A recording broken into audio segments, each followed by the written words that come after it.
well, the transfer window might have closed, but that hasn't stopped Middlesbrough doing some business, and it looks like they're going to bring in 2 players. If not before the Ipswich game, then certainly just after, and certainly in time for the Sheffield Wednesday match on Tuesday.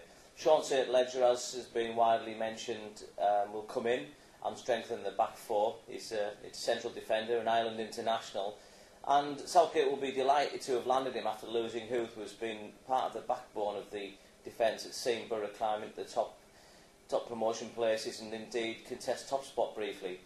The other player who's been linked with Boro is Caleb Folan, something that's been confirmed by Phil Brown subsequent to our back page story. Folan's somebody who came through the Leeds Academy, is a big striker. He's not prolific, that's certainly not the case. His last league goal came at the start of last season for Hull City. So he's somebody who's, as I say, not prolific. He's obviously been brought in if Boro can tie up the deal as a presence up front and perhaps to help release Leroy Leiter and give Boro a few more options. It's been confirmed by Alan Smith, Boro's consultant, I think he's described as now, that they won't be pursuing their interest in Rob Hulse. He would have been, looking back, an ideal signing for Boro. He's got a track record at the Championship.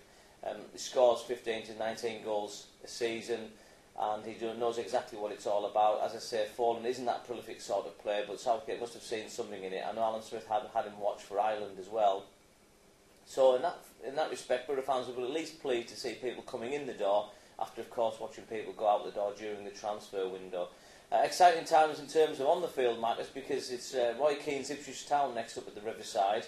Never quite a dull moment when Roy Keane's about, and it hasn't been an ideal start for him. He took over at the end of last season, of course, at Portman Road, and he hasn't enjoyed the incredible impact that he made at Sunderland. I don't know if you remember back when he took over at Sunderland, they'd lost 4 or 5 games on the bounce at the start of that season after following relegation. Now Quinn had tried his hand at management, and Roy Keane came in 2006, I believe it was, and he lifted Sunderland straight through the division, took them up as champions. So he can make an impact, but that hasn't happened this time at Ipswich, and it'll be interesting to see how long he lasts. He's brought a couple of players in from Sunderland, including Ledbetter, so he'll probably be featuring for Ipswich. Boro may make a couple of changes. It's looking like it's going to be too late to bring St Ledger in to start against Ipswich Town.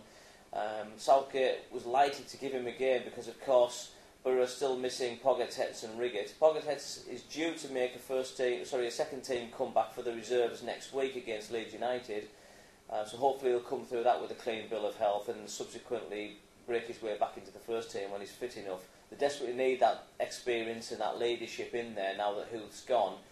As I say, St Ledger would have come in, will come in if he's signed in time. If not, then the dilemma is, does he stick with Grounds in the back, at centre-back, Williams, because we hope that perhaps O'Neill may come into contention. If he does, if O'Neill starts in the centre, I can see Williams going back to centre-back and Grounds reverting to left-back.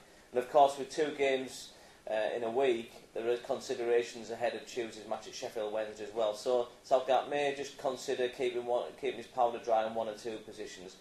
But things are happening, and they're certainly talking a good game this week. Of course, Alan Smith spoke on the radio this week and said that he wants people who are going to play for the shirt. So hopefully the pride will be put back into Boro, and we can send Roy Keane back in with a suitable victory.